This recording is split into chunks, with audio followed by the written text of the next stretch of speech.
Now coming to chapter number 7, which deals with assessment of nutritional status in community settings.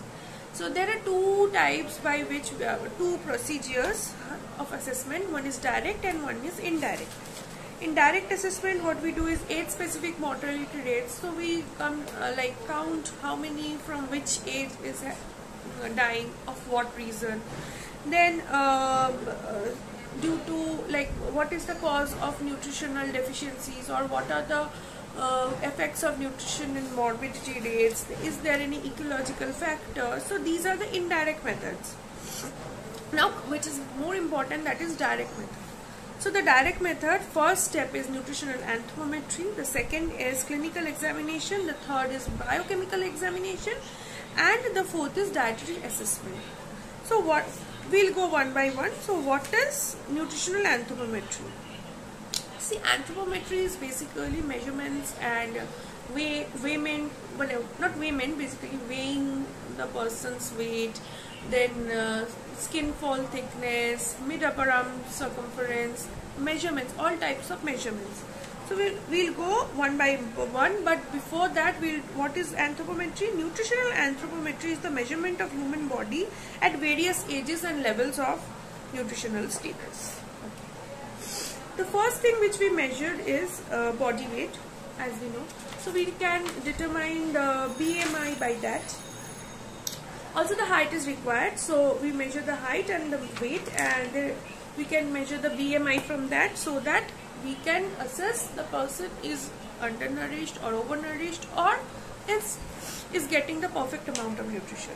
Then in case of babies, we do a mid upper arm circumference thing. That is, this portion is measured by a MUSE tape, and there is a range which determines whether it is perfect or not. Then body fat, which we do by skin fold thickness, that is skin fold caliper is used for that, and we can assume the amount of fat in the adipose tissues in our body by that. Methods of assessing nutritional status in individuals. See, these methods are nothing, as I have told you earlier. Age assessment, growth standards. There is a growth chart for a baby. We can follow that. Along with, there is a chart given over here which deals with age and what should be the weight and height. You can go through this. Okay. This MUSE range is also given in page number 151. Okay.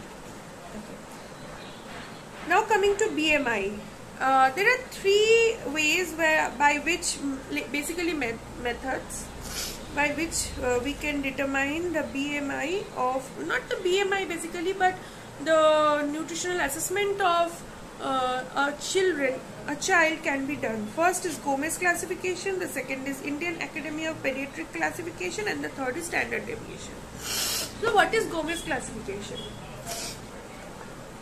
Gomez classification is based on body weights only. In this, the weights of children measured are expressed as percent of NCHS median value for reference population, which is assigned as 100%. See, the percent of weight according to age, for age. So what we do is, this is the range, and in whichever category it is falling, the type of undernutrition can be determined. So what we will do, we will whatever the age, whatever the weight should be according to the age, and whatever the weight is after measuring it, we find a percentage out of it, and if the percentage is more than 90%, then it is normal. If the percentage is 75 to 89.9, then it is mild undernourished. Then 60 to 74.9 is moderate undernourished, and lesser than 60 is severely undernourished. Now coming to the second part, Indian Academy of Pediatrics. Again, it's a percentage thing, and this is the range. It's the same. And in case of standard deviation classification, there is a chart given in page number 153. You can go through that. Based on that, see, there is a weight for age, height for age, and weight for height classification also given, and the standard deviation ranges are also given. Now coming to BMI, it is nothing. It is done for elderly persons, not elderly but adults, and starting from adolescent.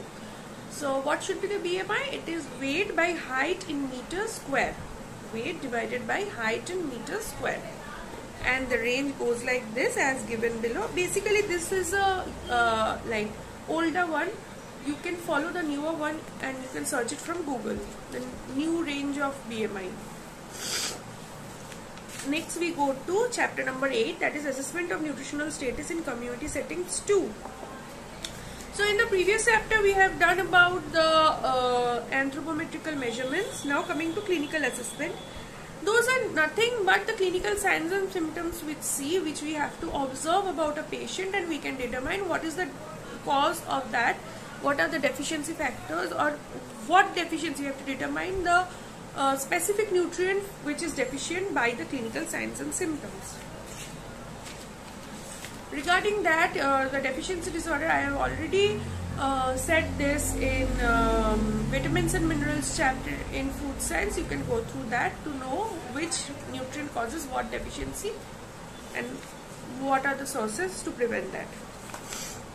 Now coming to biochemical assessment. Now what is a biochemical assessment?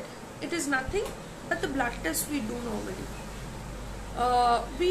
Normally to determine certain things we have to do different kinds of blood test or clinical lab reports are required. So this comes under blood test and what is wrong in which level of certain things in our body. Now coming to the last part, which is dietary assessment. As you have noticed earlier, I have given you 4 links on diet survey.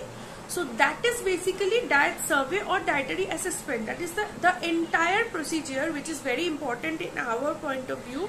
So I have explained it in 4 videos which were given before I have started this chapter wise explanation, and you can go through that, and it is in detail, it is being said over there what is being done and how, and the formats are also given, and moreover that is also required for your practical purpose.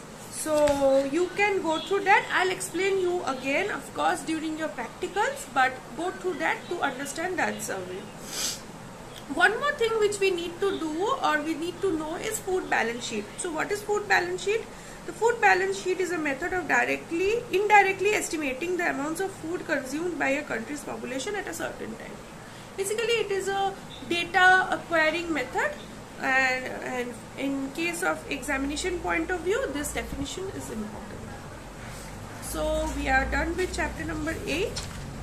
Thank you.